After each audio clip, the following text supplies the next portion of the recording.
Então, This call is now being recorded. então vamos iniciar aqui, antes de adentrar mesmo no capítulo 1 de João, o que se encontra em Êxodo, capítulo 3. Deixa eu só abrir aqui. Então, Êxodo, capítulo 3.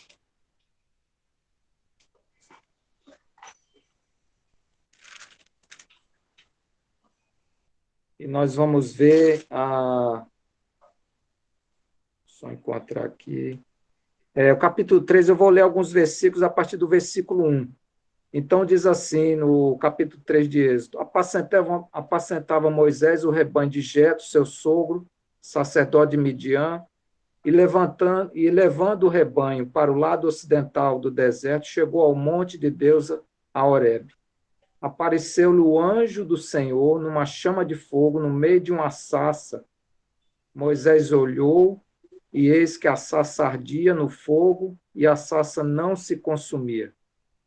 Então disse consigo mesmo: irei para lá e verei essa grande maravilha. Por que a sarça não se queima? Vendo o Senhor, versículo 4, que ele se voltava para ver, Deus, no meio da sarça, o chamou e disse: Moisés, Moisés. Ele respondeu: eis-me aqui. Deus continuou: não te chegues para cá, tira as sandálias dos pés, porque o lugar em que estás é terra santa. Então, irmãos, com essa introdução, eu queria concitar aos irmãos que nós vamos pisar em solo muito sagrado, um solo maravilhoso, que nós vamos ver destes versículos do 35 até o 42. O Verbo encarnado, prometido, né? Preparado por esse João Batista, o caminho que foi preparado por ele. Agora nós vamos ver efetivamente a manifestação desse ungido, desse Filho de Deus, desse Messias, desse que realmente João Batista teve a honra de um dia ser aquele que seria seu precursor, aquele que estaria em sua juventude isolado como ermitão, num deserto, sendo preparado para um dia, no caminho daquele Rio Jordão, levar as pessoas ao arrependimento. Então, nessa caminhada que nós estamos vindo, de uma forma muito, muito sublime, muito orientada pelo Espírito, coube, primeiro, dividir essa questão relativa aos convertidos, né? Nós sabemos que João Batista foi aquele que foi designado para preparar esse caminho. E agora nós vamos ver o fruto desse preparo de João Batista ter ido até as margens do Rio Jordão, anunciado a vinda deste maravilhoso Senhor, batizado, né? E convertido. Nós vamos ver agora o fruto sendo colhido.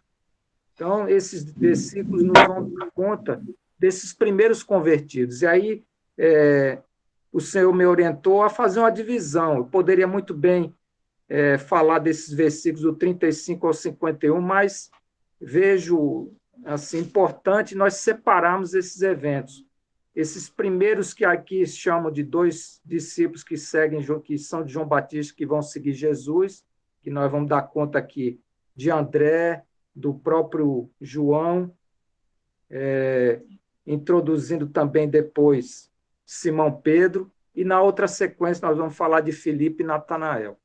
Então, nós possamos ir com muita calma, os irmãos fiquem à vontade, se o tempo for curto, mas isso é aquilo que a gente precisa lançar para que os irmãos também deem seu compartilhar acerca daquilo que ganharam, acerca dessa passagem maravilhosa.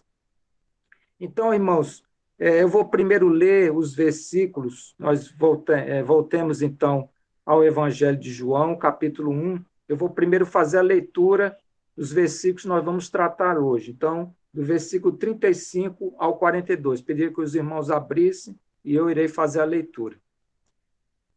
Então, o tema é: dois discípulos de João Batista seguem Jesus.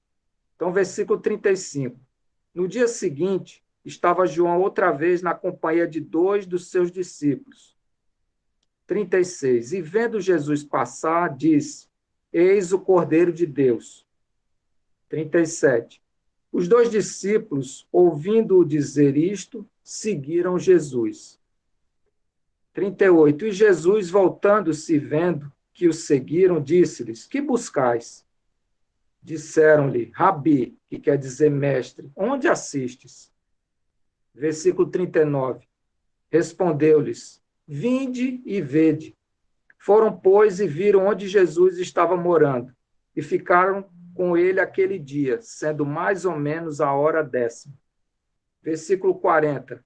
Era André, irmão de Simão Pedro, um dos 2 que tinha ouvido o testemunho de João e seguido Jesus. Ele achou primeiro o seu próprio irmão, Simão, a quem disse: Achamos o Messias, que quer dizer Cristo. Versículo 42, e o último nós vamos tratar hoje. E o levou a Jesus.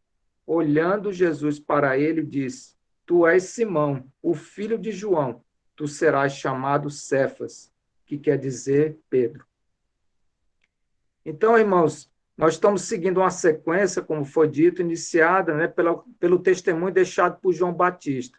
E aí eu gostaria de voltar aos versículos 32 até o 34, que lá diz assim, do capítulo 1 de João. 32 diz assim: E João testemunhou dizendo: Vi o Espírito descer do céu como pomba e pousar sobre ele. 33. Eu não o conhecia. Aquele, porém, que me enviou a batizar com água, me disse: Aquele sobre quem vires descer e pousar o Espírito, esse é o que batiza com o Espírito Santo. 34. Pois eu, de fato, vi e tenho testificado que ele é o Filho de Deus.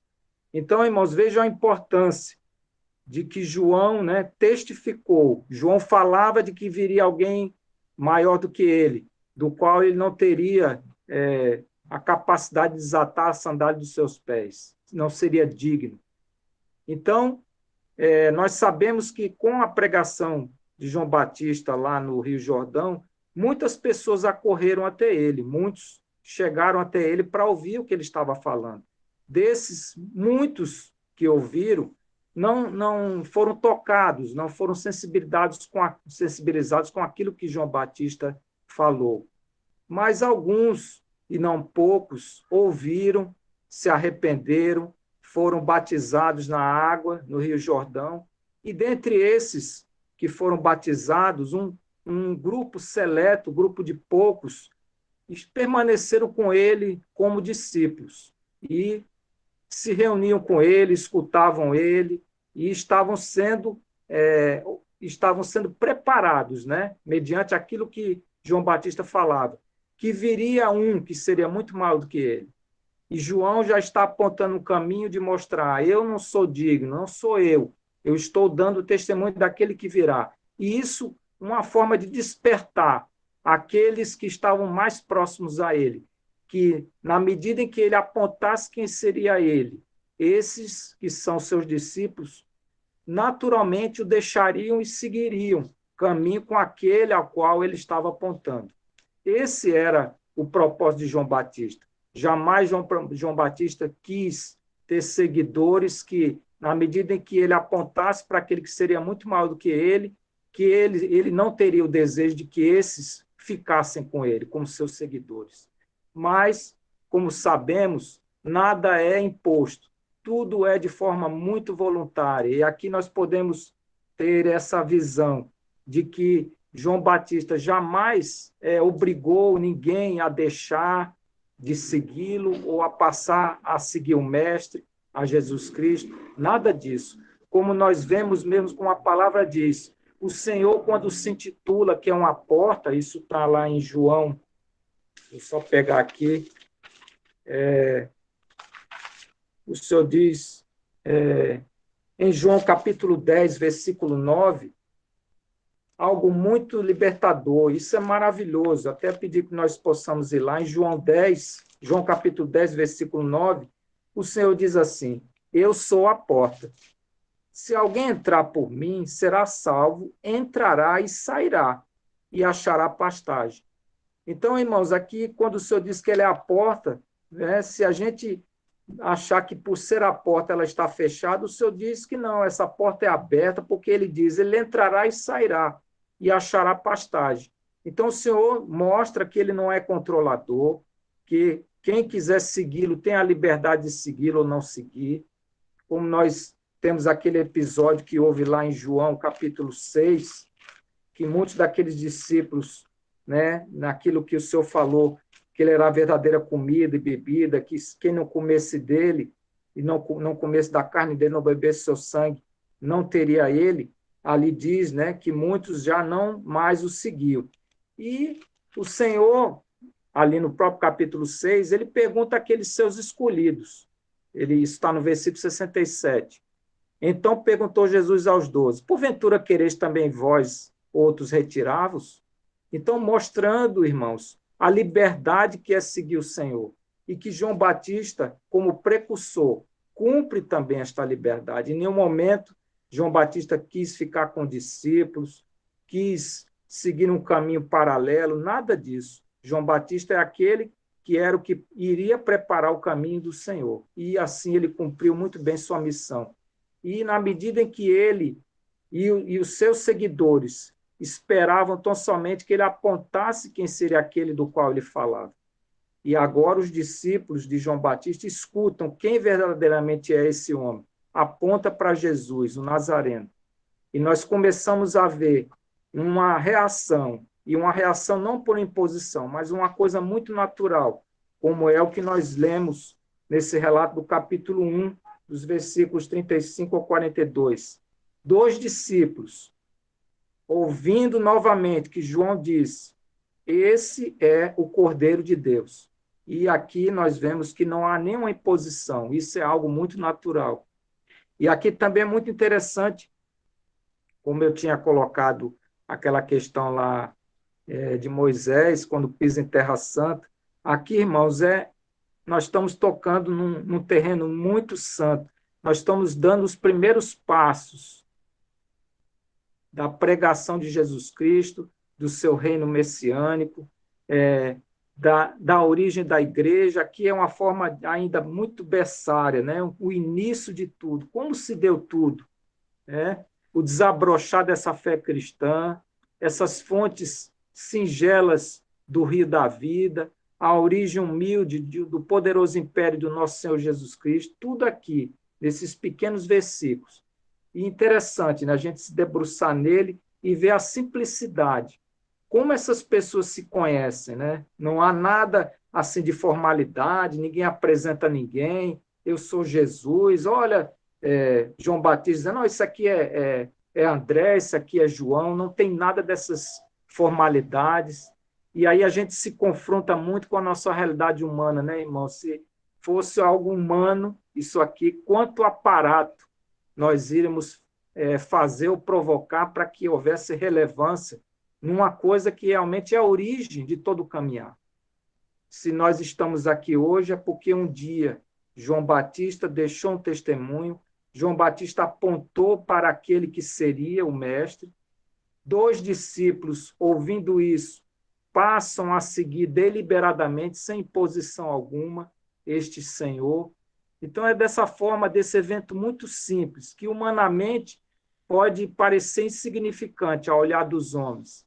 E aí eu queria só fazer uma comparação com este relato que está em João capítulo 7, os versículos de 1 a 4, para a gente fazer uma distinção entre um evento desse sobre a visão espiritual e como humanamente se enxergava. Então, vamos ali em João capítulo 7, os versículos de 1 a 4, para a gente ter uma ideia de como na mente humana seriam esses eventos, como seria esse caminhar de Jesus aqui na Terra. Então, nesse trecho do capítulo 7 do Evangelho de João, é interessante. Eu vou ler, então diz assim, João capítulo 7, os versículos de 1 a 4, diz assim, passadas estas coisas, Jesus andava pela Galiléia porque não desejava percorrer a Judéia, visto que os judeus procuravam matá-lo. Ora, a festa dos judeus, chamada Festa dos Tabernáculos, estava próxima. Dirigiram-se, pois, a ele os seus irmãos e lhe disseram: deixa esse lugar e vai para a Judéia, para que também os teus discípulos vejam as obras que fazes. Porque ninguém há que procure ser conhecido em público e, contudo, realize os seus feitos em oculto. Se fazes estas coisas, manifesta-te ao mundo. Versículo 5, só para acrescentar: pois nem mesmo os seus irmãos criam nele. Então, irmãos, nós, por essa leitura aqui, vemos como as coisas acontecem sobre uma visão espiritual. E a visão humana que nós lemos lá, no capítulo 7, como nós homens queríamos que elas fossem. Então, voltando lá ao Evangelho de João, capítulo 1, dos versículos 35 a 42, nós podemos ainda, a título de introdução, mostrar a forma simples, né? Não tem a apresentação de ninguém, ninguém fala de nada, ninguém fala a respeito de si mesmo, as coisas são naturais, são espontâneas, ninguém força nada. Agora, aqui tem realmente o caminho do apontamento do testemunho. E esse foi o trabalho de João Batista. João Batista foi aquele que apontou para aquele que seria o enviado, o ungido de Deus, o Filho de Deus, o Messias. E eu queria também, a nível de introdução, colocar algo que a gente tem visto, por exemplo, nós sabemos, os irmãos já falaram, de que esse evangelho de João, ele veio muito depois do tempo daqueles 3 primeiros evangelhos, os sinóticos. E vejam, irmãos, como é importante esse relato, porque se nós formos, por exemplo, digamos que a gente não tivesse esse relato do que nós lemos aqui, do 35 ao 42, acerca de como se deu esse processo inicial, primeiro, dado o testemunho de João Batista, o que ele leva a converter 2 discípulos, que se tornam de discípulos de João Batista a seguidores de Jesus Cristo. Se não houvesse esse evangelho de João, talvez a gente perdesse esse conteúdo. Porque, vejam, dessa mesma história aqui, nós temos lá pelos evangelhos sinóticos o que se encontra de forma melhor elaborada no evangelho de Lucas. Eu pediria que os irmãos abrissem, para a gente ter uma noção do que acrescentou esse discurso de João, aqui colocado, mais ou menos 90, 100 anos depois, né? Numa época realmente que aqueles evangelhos já foram escritos, aquilo já está sedimentado, mas esse conteúdo ele é muito importante para mostrar a semente multiplicadora lançada ali por João Batista, claro, por Deus designando ele para isso. E, na sequência, ele, pelo seu testemunho, levando a esse efeito multiplicador da palavra de Deus, de anunciar o Verbo encarnado. Então, indo lá para Lucas capítulo 5, que é o conteúdo que se tinha até então, dessa conversão desses, no caso aqui, desses pescadores, desses galileus, no caso André, Pedro, João e seu irmão Tiago, o que se tinha é o que está aqui, no capítulo 5. E jamais teria algum envolvimento com João Batista. Então, veja como é importante nós agora, né, que, claro, o Senhor sabe todas as coisas, o Espírito Santo tem interesse em revelar isso, mas voltemos àquela época em que só existiam os evangelhos sinóticos, que é o que está ali descrito no Evangelho de Lucas, capítulo 5. Pediria que os irmãos abrissem lá, para a gente ter uma ideia de como falta aqui esse conteúdo que está no Evangelho de João. Então, diz assim, lá no capítulo de Lucas, capítulo 5, versículo 1. Aconteceu que, ao apertar a multidão para ouvir a palavra de Deus, estava ele junto ao lago de Genesaré. E viu 2 barcos junto à praia do lago, mas os pescadores, havendo desembarcado, lavaram as redes. Entrando em um dos barcos, o que era de Simão, pediu-lhe que o afastasse um pouco da praia, e, assentando-se, ensinava do barco às multidões. Quando acabou de falar, disse a Simão: faze-te ao lago e lançai as vossas redes para pescar. Respondeu-lhe Simão: Mestre, havendo trabalhado toda a noite, nada apanhamos, mas sob a tua palavra lançarei as redes. Isto fazendo, apanharam grande multidão de peixes e rompiam-se-lhe as redes. Versículo 7. Então fizeram sinais aos companheiros do outro barco para que fossem ajudá-los. E foram e encheram ambos os barcos a ponto de quase irem a pique. Vendo isto, Simão Pedro prostrou-se aos pés de Jesus, dizendo: Senhor, retira-te de mim, porque sou pecador. Versículo 9. Pois à vista da pesca que fizeram, a admiração se apoderou dele e todos os seus companheiros, bem como de Tiago e João, filhos de Zebedeu, que eram seus sócios. Disse Jesus a Simão: Não temas, doravante serás pescador de homens. E o versículo 11. E arrastando eles os barcos sobre a praia, deixando tudo, seguiram. Então, se nós ficarmos apenas com esse relato, e os outros evangelhos sinóticos, o conteúdo é mais ou menos semelhante, nós ficamos com essa relação de que Jesus conhece esses 4 pescadores nesse momento. E eles, logo que veem essa experiência, se tornam discípulos, largam tudo e o seguem. E não é desta maneira, irmãos. Então, veja a importância de nós agora estarmos com esse relato de João para nos dar a verdadeira compreensão.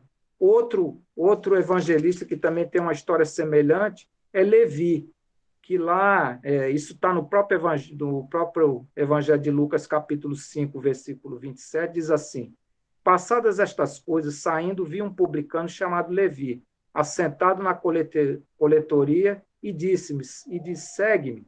Ele se levantou, deixando tudo, seguiu. Então, e a gente sabe que a vocação de Levi ser chamado pelo Senhor foi um processo. Com certeza, Levi, que é o Mateus, ouviu, porque era de Cafarnaum, coisas acerca do Mestre.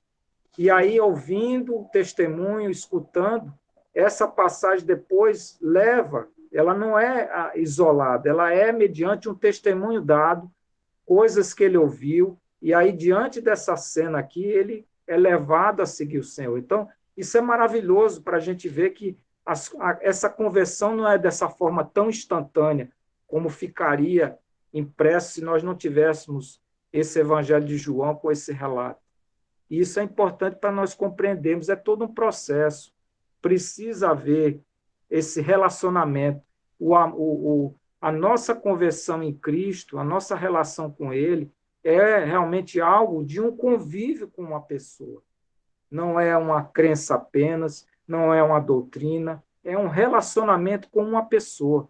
E vejam, nasce esse relacionamento de João Batista com seus discípulos.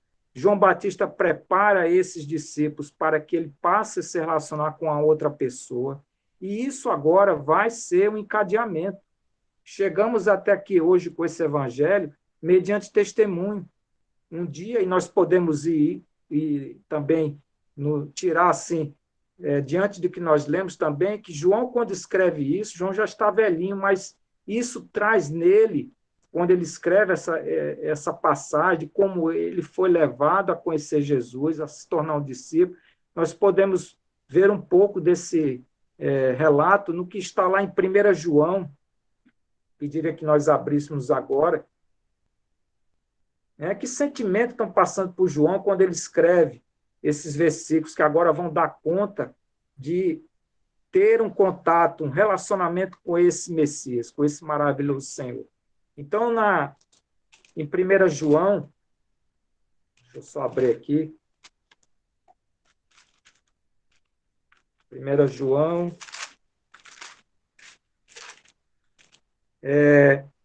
nós vamos ver do versículo 1 ao 3. Então, na primeira epístola de João, capítulo 1, versículo 1 diz: o que era desde o princípio, o que temos ouvido, o que temos visto com os nossos próprios olhos, o que contemplamos e as nossas mãos apalparam com respeito ao verbo da vida. E a vida se manifestou, e nós a temos visto, e dela damos testemunho, e vô-la anunciamos, a vida eterna, a qual estava com o Pai e nos foi manifestada. O que temos visto e ouvido, anunciamos também a vós outros, para que vós igualmente mantenhais comunhão conosco. Ora, a nossa comunhão é com o Pai e com seu Filho Jesus Cristo. Então, irmãos, vejam o sentimento que está em João quando ele relata esses versículos, é o que nós encontramos aqui na primeira epístola. Ele agora vai transmitir todo esse testemunho que foi passado de João Batista para ele, que ele mesmo viu também ocularmente, e agora essa é a forma de propagação desse evangelho, é através desse testemunho. Então veja a importância do relato do que se encontra nos versículos do capítulo 1 de João, de 35 a 42, porque aqui vai mostrar como é que se dá esse caminhar agora em Jesus Cristo. É um caminhar que é um efeito multiplicador. João Batista inicia, João Batista, através do testemunho, passa seus discípulos ouvem, e agora nós estamos no capítulo que nós vamos mostrar naquilo que foi por eles ouvido, o despertar para agora estarem como discípulos do próprio Senhor. E isso para nós, por isso essa palavra, ela não pode ficar presa àquele tempo, ela tem que ser para nós algo real. Da mesma forma, hoje o Senhor conta conosco como um testemunho, pessoas que ouviram falar do Senhor, pessoas que foram transformadas, pessoas que realmente o Senhor tem trabalhado na vida de cada um de nós, pessoas motivadas agora, adentro de si, encontrando o que tem no seu próprio Espírito Santo que habita, levar outros a ter essa mesma vida. Então é isso que nos enche de alegria, é isso que nos faz nos debruçar nesses versículos, é isso que é o início de uma caminhada que tem mais de 2000 anos e que começou de uma forma tão simples, não complexa como os homens poderiam querer, mas que tem alcançado muitos e tem transformado e ainda continuar a transformar. Então, irmãos, é por isso que eu trouxe aquele conteúdo, novamente eu repito lá, de Moisés. Nós estamos pisando em terreno muito sagrado, muito santo, uma coisa que pode passar aos nossos olhos como uma coisa simples, mas vejo a relevância do que é e como o Senhor procede. Isso não é de uma forma humana, natural, como nós conhecemos. Isso é de uma forma espiritual. O Senhor conta com cada um de nós, assim como contou com o testemunho de João Batista, que repassou, que replicou e que não parou por aí, como nós vamos ver, e que chegou até nós. Louvado seja o nome do Senhor. E aí nós tocamos um pouco nesse sentimento de João, quando ele vai escrever esses versículos. E eu também queria trazer os irmãos para outra coisa maravilhosa. O trabalho de João Batista é um trabalho muito semelhante ao que nós já vimos lá no caso de Rebeca e Isaac. E eu queria voltar lá em Gênesis, capítulo 24.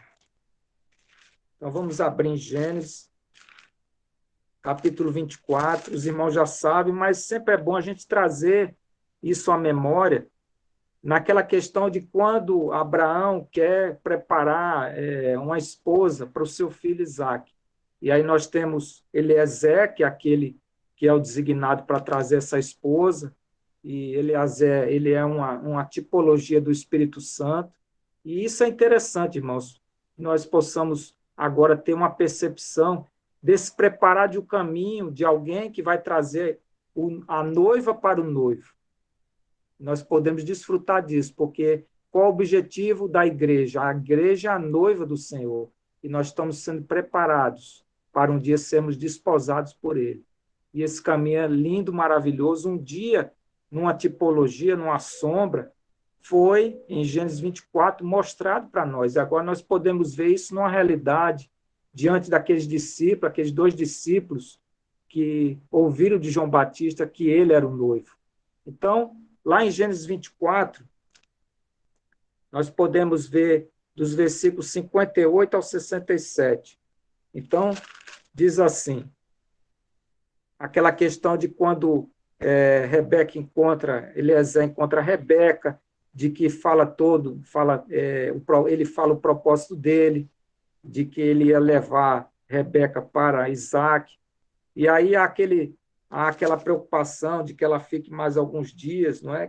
Só para eu poder adiantar aqui.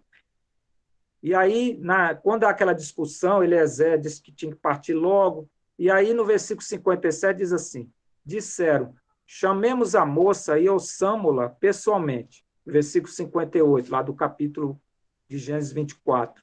58 diz assim: chamaram, pois, a Rebeca e lhe perguntaram: queres ir com este homem? Ela respondeu: irei. O 59. Então despediram a Rebeca, sua irmã, e a sua alma, e a sua ama, desculpe, me perdoe, e a sua ama, e ao servo de Abraão e a seus homens. Abençoaram a Rebeca e lhe disseram: és nossa irmã, sê tu a mãe de milhares, e que a tua descendência possua a porta dos seus inimigos. 61. Então se levantou Rebeca com suas moças e, montando os camelos, seguiram o homem. O servo tomou a Rebeca e partiu. Ora, Isaque vinha de caminho de Beer-Lahai-Roi, porque habitava na terra de Negueb. Saíra Isaque a meditar no campo ao cair da tarde. Erguendo os olhos, viu e eis que vinham camelos. Também Rebeca levantou os olhos e, vendo a Isaque, apeou o camelo. E perguntou ao servo: quem é aquele homem que vem pelo campo ao nosso encontro? É o meu senhor, respondeu. Então tomou ela o véu e se cobriu. O servo contou a Isaque todas as coisas que havia feito. Isaque conduziu-a até a tenda de Sara, a mãe dele, e tomou Rebeca, e esta lhe foi por mulher. Ele a amou, assim foi Isaque consolado depois da morte de sua mãe. Então, irmãos, aqui nós vemos um primórdio desse encontro da noiva com o noivo. E foi uma coisa, vemos, não teve muita formalidade, né? Perguntaram à moça se ela iria, ela disse, vou, não tem problema nenhum. Vejam a liberdade, coisa que nós estamos vendo agora nessa questão dos discípulos de João Batista, na questão deles passarem para o Senhor. Há uma alegria, assim como houve uma alegria em Eliezer, dele ser aquele que levou a noiva até o noivo. Com certeza, há uma alegria muito grande em João Batista, de conduzir esses, né, que vão se construir a noiva até o noivo.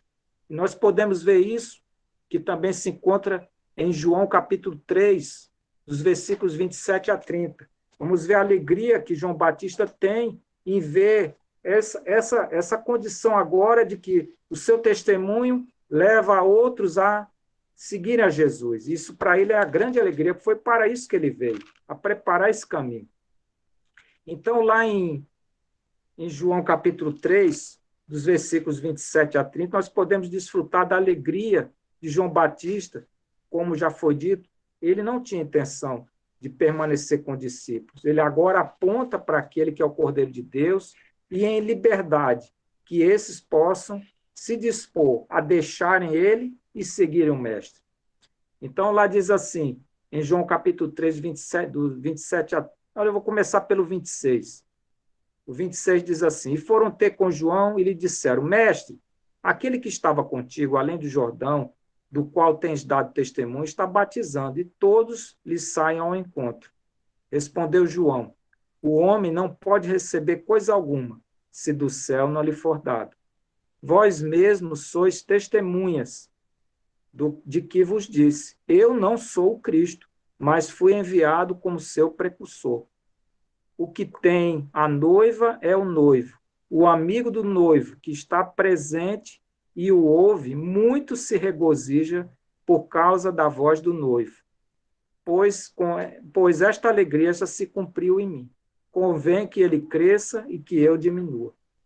Então, irmãos, está a prova maravilhosa de que o ministério de João Batista era preparar o caminho, era anunciar, era levar as pessoas ao arrependimento, era batizar com água, mas sempre dizendo, virá alguém muito maior do que eu, da qual não sou digno de desatar suas sandálias. Tinha discípulos, mas jamais João Batista fez qualquer ressalva em não abrir mão desses discípulos. E isso é maravilhoso, porque isso é um testemunho do que o Senhor quer que nós sejamos. Nenhum de nós sejamos controladores de pessoa alguma. Todos nós tenhamos em nossos corações o vivo e rico propósito apenas de anunciar uma pessoa e conduzir estas pessoas a esse que é o nosso Senhor e Salvador. Louvado e bendito seja o nome do Senhor. Então, com essas palavras, a gente pode, dentro desse conteúdo dos versículos 35 a 42, tratar alguns versículos desses, numa forma em que nós possamos colher mais algumas pepitas aqui. Então, voltando lá ao Evangelho de João, capítulo 1, lá vai dizer, no versículo 35, no dia seguinte estava João outra vez na companhia de 2 de seus discípulos. E vendo Jesus passar, disse, eis o Cordeiro de Deus. E aí diz, no versículo 37, os 2 discípulos, ouvindo dizer isso, seguiram Jesus. Então, nós podemos ver a liberdade que aqui está muito bem demonstrada, de que João Batista jamais queria aprender ninguém, apenas levar as pessoas a ter uma experiência com essa pessoa. E vejam a liberdade que também esses 2 discípulos tiveram. Em nenhum momento demonstra aqui qualquer atitude forçosa ou mandante de que João Batista estava querendo que esses discípulos passassem para Jesus. Nada disso aqui é comprovado, nada disso aqui é demonstrado. Essa liberdade maravilhosa, como nós vimos, que o Senhor é a porta, e essa porta está aberta, quem quiser entrar e sair, fique muito à vontade, aqui é muito bem demonstrado. E, graças a Deus, o testemunho de João Batista pode dar continuidade. Esses 2 discípulos que nós sabemos que se trata aqui de André e de João, de uma forma oculta, mas nós já vimos pelo desenrolado que nós temos visto no Evangelho de João, que João nunca se atribui ao fato, e nós percebemos aqui que é a ele que está sendo referido, esse outro discípulo de João Batista.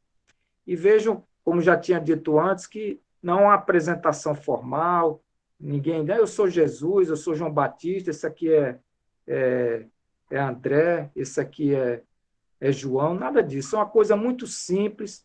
E vejam,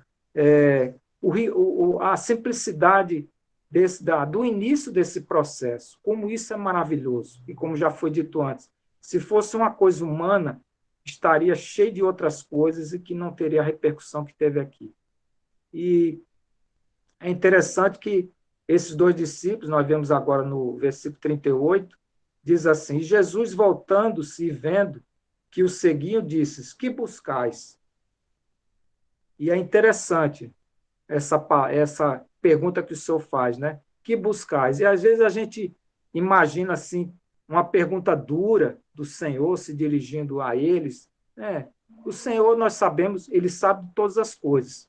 Essa pergunta que o senhor faz, o que vocês buscam, é porque o Senhor, como nós vemos, em todos os momentos dele, sempre pergunta o que queres, o que vocês estão querendo, como aqueles milagres que nós nos debruçamos e vemos na palavra, quando aquelas pessoas queriam ser curadas, ele perguntava, porque ele fazia questão que as pessoas dissessem, ele sabe de tudo, ele sabia o que aquelas pessoas estavam buscando, mas ele pergunta, ele quer ouvir de nós o que nós temos a declarar, qual é o sentimento que nos move em busca dele, e isso é importante nós destacarmos, mas a gente olhando de uma forma humana, a gente acha, muitas das vezes, uma forma dura do Senhor se referir a eles. Mas eu também queria trazer, dentro desse conteúdo, 3 contribuições muito importantes que vão, como se diz assim, aliviar um pouco essa forma, esse discurso, muitas vezes, mas que discurso duro do Senhor. A primeira coisa que o Senhor pergunta a eles o que eles buscam, mas vejam, irmãos, existem 3 passagens acerca de 3 irmãs, 3 personagens que nos chamam muita atenção. Eu vou trazer, deixa eu só encontrar aqui, para a gente ver como é a forma do Senhor lidar. Mas ele dá dessa forma porque ele conhece, ele sonda os corações, ele sabe o que tem em nosso interior. O Senhor não faz isso à toa. E nós podemos pegar 3 exemplos. O primeiro dele é daquela mulher Ciro-fenícia. Isso se encontra em Mateus capítulo 15. Pediria que os irmãos abrissem. Mateus capítulo 15, os versículos de 21 a 28. Então, Mateus capítulo 15, os versículos de 21 até o 28, que lá diz assim: partindo Jesus dali, retirou-se para os lados de Tiro e Sidom. E eis que uma mulher cananeia, que viera daquelas regiões, clamava: Senhor, filho de Davi, tem compaixão de mim. Minha filha está horrivelmente endemoniada. Ele, porém, não lhe respondeu palavra. E os seus discípulos, aproximando-se, rogaram-lhe: despede-a, pois vem clamando atrás de nós. Mas Jesus respondeu: não fui enviado senão as ovelhas perdidas da casa de Israel. Veja o discurso do Senhor, duro. Ela, porém, veio e o adorou. Olha que coisa linda, irmãos. Ela, porém, veio e o adorou, dizendo: Senhor, socorre-me. Então ele, respondendo, disse: não é bom tomar o pão dos filhos e lançá-lo aos cachorrinhos. O Senhor continua com o discurso duro. Ela, contudo, replicou: sim, Senhor. Porém, os cachorrinhos comem das migalhas que caem da mesa dos seus donos. Então lhe disse Jesus: ó mulher, grande é a tua fé, faça-se contigo como queres. E desde aquele momento sua filha ficou sã. Então veja esse episódio para a gente desmistificar um pouco essa questão da dureza da forma com que o Senhor fala, mas o Senhor sabe todos os corações. O Senhor dá uma prova à altura de cada um. Ele sabia o que essa mulher tinha no coração. E esse discurso serviu para que ele elogiasse ela e colocasse em relevância a fé dela em confiar, mesmo diante dessas palavras duras. O Senhor sabia que fé essa mulher tinha e que ela ia colocar em prova. E o outro exemplo dos três é daquela mulher enferma. Isso está em Mateus, capítulo 9, os versículos de 19 a 21. Então, Mateus 9, do 19 ao 21, que lá diz assim, Mateus 9, do 19 ao 21. E Jesus, levantando-se, o seguia, também os seus discípulos. E eis que uma mulher que durante 12 anos vinha padecendo de uma hemorragia, veio por trás dele e lhe tocou na orla da veste, porque dizia consigo mesmo: se eu apenas lhe tocar a veste, ficarei curada. E Jesus, voltando-se e vendo-a, disse: tem bom ânimo, filha, a tua fé te salvou. E desde aquele instante a mulher ficou sã. O sacrifício que essa mulher teve é de uma outra forma, porque ela teve que enfrentar aquela multidão de homens, de seguidores, e o esforço dela foi compensado. E o Senhor elogia a fé dela. E o último exemplo está naquela mulher pecadora, Lucas capítulo 7, dos versículos 36 ao 50. Então, Lucas capítulo 7, dos versículos 36 ao 50. Lucas 7, do 36 ao 50.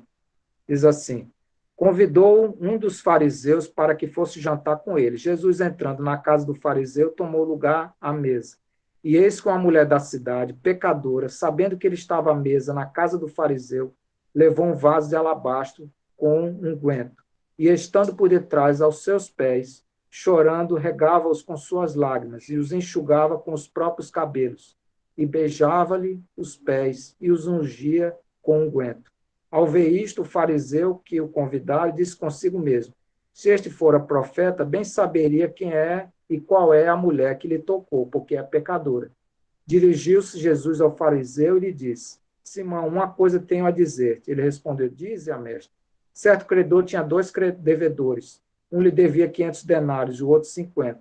Não tendo nenhum dos dois com o que pagar, perdoou-lhe a ambos. Qual deles, portanto, o amará mais? Respondeu-lhe Simão: suponho que aquele a quem mais perdoou. Replicou-lhe: julgaste bem. E voltando-se para a mulher, disse: Simão, Simão, vê esta mulher? Entrei em tua casa e não me deste água para os pés. Esta, porém, regou os meus pés com lágrimas e os enxugou com seus cabelos. Não me deste ósculo, ela, entretanto, desde que entrei, não cessa de me beijar os pés. Não me ungiste a cabeça com óleo, mas esta com bálsamo ungiu meus pés. Por isso te digo, perdoado-lhe são os seus muitos pecados, porque ela muito amou, mas aquele a quem pouco se perdoa, pouco ama. Então disse a mulher: perdoados são os teus pecados. Os que estavam com ele à mesa começaram a dizer entre si: quem é este que até perdoa pecados? Mas Jesus disse à mulher: a tua fé te salvou, vai-te em paz. Então, esses 3 exemplos é para a gente ver que muitas das situações, às vezes, são duras, são situações em que nós, por algum medo, por algum receio, somos levados a não nos manifestarmos. E vemos aqui que esses que manifestaram, em meio a todas essas tribulações, em meio a todas essas dificuldades, o Senhor deu prova da fé deles. E é isso que hoje o Senhor quer que nós sejamos, mesmo em meio a dificuldades, em meio a discursos duros. O Senhor sonda e prova nossos corações. E quer com essas situações que nós possamos realmente mostrar aquilo que é o objeto de transformação da vida do Senhor em nós. Então, voltando, irmãos, lá ao Evangelho de João, em que nós estamos agora no versículo 38, naquela questão do Senhor pergunta, né, que buscais, eles respondem, chamam o Senhor de Rabi, que é um título, né, um título honorífico, um reconhecimento da pessoa dele. Claro, esses discípulos, aliás, esses aqui que estão ainda nesse caminhar de se colocarem como discípulos do Senhor, vão proferir muitas coisas, mas eles ainda não têm o perfeito entendimento. É um caminhar ainda que o Senhor vai mostrar para cada um deles o que significam essas coisas, o que significa um rabi, o que é um mestre, o que é o filho de Deus, o que é o ungido de Deus, o que é o caminho que o Senhor teria que percorrer aqui na terra, de ir até a cruz. Isso aqui é uma forma ainda muito superficial, todo esse conhecimento, porque esses discípulos sabem, através de João Batista, que ele é o Cordeiro de Deus, mas ainda não há uma experiência efetiva do significado que essas coisas são. Claro, eles proclamam isso porque eles têm conhecimento. E aí, aqui, nós vemos que é dito que ele é, como diz aqui no versículo 38, chamam ele de Rabi, que quer dizer mestre. E aí, interessante, o Senhor pergunta a eles o que eles buscam, e eles, claro que, de uma forma assim, amedrontada, eles temem, né, uma resposta, e interessante que a resposta deles é: onde assistes? Ou seja, o que quer dizer isso? Por que eles responderam? Eles querem saber onde o Senhor mora, onde ele convive. Eles desejam ter uma íntima comunhão, eles não querem apenas aquele encontro ali, naquele lugar onde João Batista apresentou a eles esse mestre. Eles querem agora um relacionamento, eles querem um contato mais íntimo, e vejam que a resposta deles, onde assiste, tem uma relevância muito grande. Eles estão muito interessados em ter um encontro mais singular com o Senhor. Eles estão interessados em não ficarem apenas naquele diálogo ali, naquele local, mas irem até onde Jesus mora, ter mais uma intimidade, iniciar um relacionamento íntimo com essa pessoa. Então, essa resposta é passar mais tempo com o Senhor. Então, veja que nada é por acaso. Eles agora estão realmente abrindo o seu coração para se debruçarem perante aquele que ouviram de João Batista, que é o que eles deveriam ter como aquele que iluminaria a vida deles, que seria o seu mestre. E interessante essa resposta. Onde moras? Onde assistes? E vejam que a resposta do Senhor não é uma resposta de vamos amanhã, eu moro em tal lugar. Não, o Senhor é muito prático, irmãos. O Senhor, no versículo 39, o Senhor diz assim: vinde e vede. O Senhor já convida de imediato. Veja como as coisas do Senhor não são coisas que se adiam, nem deixam para lá, são coisas resolvidas no momento. Isso, claro que para eles, para André aqui e João, deve ter despertado neles uma alegria muito grande. Meu Deus, esse homem, ele tem interesse na gente. Ele não está programando uma coisa para acontecer amanhã ou depois. Isso é algo de imediato. E como o coração deles não se enche diante desse convite do Senhor, dizer: vinde ver, isso é agora, não é para amanhã ou depois. Isso, a forma do Senhor nos conquistar é maravilhosa, irmão. Vejam, esse primeiros passos da igreja, primeiros passos daqueles que são seguidores do Senhor. Veja que preocupação, que carinho o Senhor dispensa, que forma do Senhor atraí-los. Não é uma coisa que se adia, é uma coisa de imediato. E isso vai enchendo o coração, vai levando esses homens a realmente, num processo, eles vão fazer de tudo depois pelo Senhor, como nós vemos. Toda a obra que o Senhor vai agora iniciar, eles vão depois, como nós vemos, depois que o Senhor parte, esses homens vão dar a vida por essa causa. Por quê? Porque esse aqui, como nós vemos, a palavra convence, o exemplo arrasta. O Senhor vai deixar um exemplo, vai deixar um rastro de exemplo que eles vão percorrer e vão realmente serem incitados a darem prosseguimento. Então, continuando, aqui diz, né, que vinde verde, no versículo 39, foram, pois, e viram onde Jesus estava morando, e ficaram com ele aquele dia, sendo mais ou menos a hora 10ª. A hora 10ª é algo em torno das 16 horas. Então, vejam que esses homens agora entram numa intimidade com o Senhor, passam agora a estar num contato mais particular com ele, podem ter um momento assim a sós com ele. Isso faz parte do processo. E interessante dizer que aqui é um processo ainda de relacionamento. Eles não se tornaram discípulos de imediato. Como nós vimos lá naquela passagem que foi lida lá em Lucas, há ainda alguns contatos que o Senhor faz com esses homens. E isso não se dá de uma vez só, ele não se torna discípulo, eles não largam todas as coisas de uma vez, mas o Senhor vai trabalhando. E nós vemos uma coisa que o Senhor fala, que ele e o Pai trabalham. E qual é o trabalho do Senhor, irmãos? E aqui nós podemos ver. O trabalho do Senhor é ir transformando, é despertando em cada um de nós. E por isso que o Senhor trabalha, o Pai e o Filho trabalham incessantemente. E o trabalho do Senhor é fazer uma transformação em cada um de nós, dia após dia. Assim como houve uma obra de transformação nesses dois discípulos, também há uma obra de transformação diária, permanente do Senhor em nós. E é por isso que o Pai e o Filho trabalham e não param de trabalhar, porque é necessário essa obra de transformação, porque, infelizmente, nós perdemos esse vínculo com o Senhor no jardim. Quando desobedecemos, o Espírito, infelizmente, se apagou. E agora o Senhor precisa reatar esse caminho, precisa fazer com que haja um trabalho desenvolvido para que nós possamos reaver toda a condição que nós tínhamos lá no jardim, de novamente sermos colocados diante desse Senhor.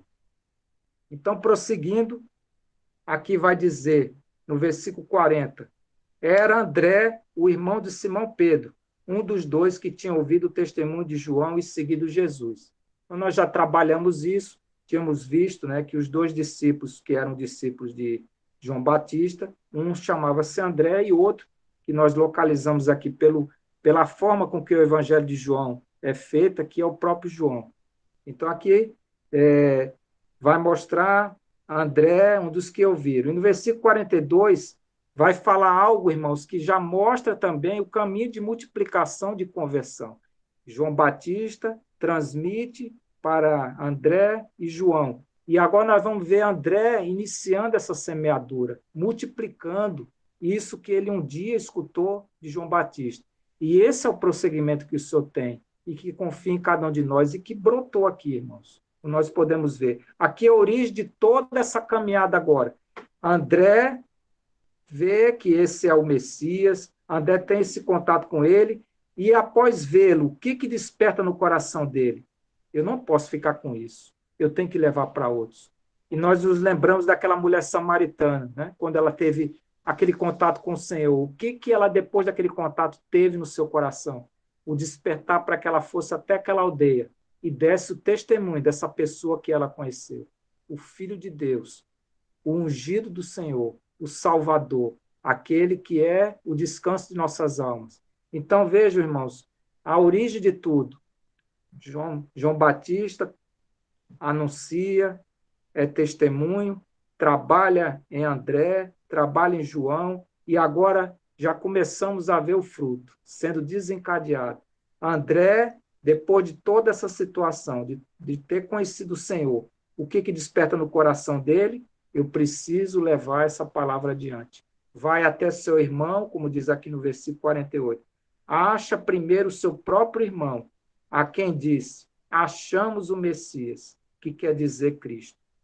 E aí, irmãos, que nós podemos trazer para a nossa realidade hoje. O que o Senhor espera de nós, irmãos? Que nós, quando conhecemos o Senhor, como André aqui, tem esse princípio de conhecimento, o que o Senhor espera? Que nossos corações sejam motivados a anunciar a outras pessoas esse Mestre, esse Senhor, que maravilhosamente se aproximou de nós de uma forma tão íntima, tão rápida e tão transformadora, que não dá para nós ficarmos com esse conteúdo preso em nós. A vontade que o Senhor despertou ali em André, o Senhor hoje quer despertar em cada um de nós. Nós não podemos ficar com essa água que está hoje dentro de nós. Nós tínhamos sede, nossa sede foi saciada, e agora o Senhor espera que de nós realmente brota esses rios de água viva, que essas águas possam chegar a tantos que ainda estão sedentos. Então, esse é o multiplicar de toda a obra que o Senhor agora, de uma forma presencial, uma forma física, né? Agora nós podemos vê-lo. João e André estão vendo e agora estão se envolvendo com essa causa e levando a cabo o efeito multiplicador dessa obra. Como nós vimos lá em Gênesis, o Senhor disse, né? Crescer e multiplicar. E aqui nós estamos vendo, espiritualmente falando, crescer e multiplicar. Pequenos passos, mas hoje nós podemos ver que passos grandiosos foram dados. Pequenos passos aqui, mas hoje, mais de 2000 anos, qual o fruto que tem sido colhido? E o que o Senhor, e ainda não parou, o Senhor conta conosco para que esse efeito multiplicador seja cada vez mais e mais. Louvado seja o nome do Senhor. E aí, irmãos, o versículo 42, nós fechamos, né? Diz assim: e o levou a Jesus. Olhando Jesus para ele, disse: tu és Simão, o filho de João, tu serás chamado Cefas. E aqui é interessante nessa questão de que o Senhor olha para cada um de nós e vê em nós, ou desperta em nós, que sejamos aqueles que vamos cumprir o propósito que ele um dia depositou em nós. Então, ao olhar Jesus para Simão Pedro, ele vai, inclusive, né, fazer uma referência a uma modificação. Tu serás chamado Cefas, serás chamado Pedro. E isso traz para nós uma transformação. Ou seja, Jesus quer falar com Simão. Há uma obra que eu quero que você faça. E eu vou conduzi-lo a essa obra. Eu vou prepará-lo, vou realmente treiná-lo para que essa obra, que é a obra que eu quero, e para a qual eu designei você, seja desencadeada. E aí nós podemos trazer esse exemplo, a manifestação dele em outras ocasiões na palavra. Por exemplo, Efésios, capítulo 1, versículos 4 e 5. Então, pedir que nós fôssemos lá em Efésios, capítulo 1, os versículos 4 e 5. E nós vamos ver a grandeza desse propósito. Esse propósito, ele se deu ali naquele momento, mas esse propósito é antes da fundação do mundo. Esse propósito é antes de nós termos uma forma. O Senhor já tinha um propósito em cada um de nós. E maravilhosa essa manifestação do Senhor com Pedro, mostrando, eu agora posso treiná-lo e mostrar aquilo que é o meu propósito na sua vida. Então, em Efésios, capítulo 1, versículos 4 e 5, diz assim: assim como nos escolheu nele antes da fundação do mundo, para sermos santos e irrepreensíveis perante ele e em amor. Versículo 5, nos predestinou para ele, para a adoção de filhos por meio de Jesus Cristo, segundo o beneplácito de sua vontade. Podemos também ir a Jeremias, capítulo 1, versículo 5. Jeremias, capítulo 1, versículo 5. Esse propósito do Senhor na vida de Pedro e na vida de cada um de nós não é um propósito humano, é um propósito celestial, é um propósito espiritual, é um propósito antes de termos uma forma. Deus já havia nos concebido e concedido para um propósito. Então, já em Jeremias, só encontrar aqui, está com o teu aí, está mais rápido. Jeremias capítulo 1, versículo 5 diz assim: antes mesmo de te formar no ventre materno, eu te escolhi. Antes que viesses ao mundo, eu te separei e te designei para a missão de profeta para as nações. Então, veja, irmãos, esse relato que Pedro, o que o Senhor diz a Pedro, isso tem fundamento naquilo que nós vemos, que não é uma coisa daquela época, daquele momento, daquela vida humana de Pedro, mas algo muito antes de tudo isso. E isso é maravilhoso e precioso. E também, para fechar, nós encontramos em Salmo 139. Então, Salmo 139.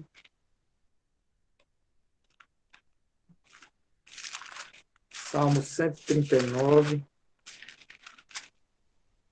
O versículo 16 diz assim: os teus olhos me viram, a substância ainda informe, e no teu livro foram escritos todos os meus dias, cada um deles escrito e determinado, quando nenhum deles havia ainda. Então, esse relato do que se encontra lá em João, capítulo 1, o versículo, só desculpa, eu vou abrir, em João, capítulo 1, versículo 42, em que o Senhor vai falar a João, a Simão, que ele é Simão, filho de João, tu serás chamado Cefas. Isso aqui é o Senhor já anunciando o propósito dele na vida desse Simão. O Senhor iria transformá-lo, porque, infelizmente, mediante a desobediência que houve no jardim, nós nos afastamos do propósito de Deus. E o Senhor, graciosamente, no trabalho, como nós lemos, que ele e o Pai trabalham incessantemente, o Senhor vai operar a transformação para que todo aquele propósito que o Senhor tinha na vida de Simão, assim como na vida de cada um de nós, mediante essa transformação que tem sido operada, nós estamos sendo levados a cumprir aquilo que Deus sempre designou, aquilo que o Senhor nos separou para isso. Então, irmãos, dessa forma eu encerro.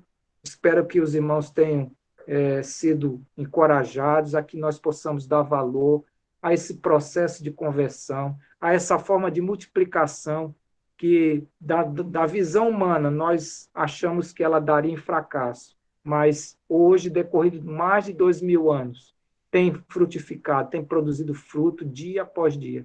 E o Senhor conta com cada um de nós, para que nós sejamos esses que dão testemunho e que prosseguem nesse caminhar de levar mais e mais pessoas a esse encontro pessoal com o nosso maravilhoso Senhor.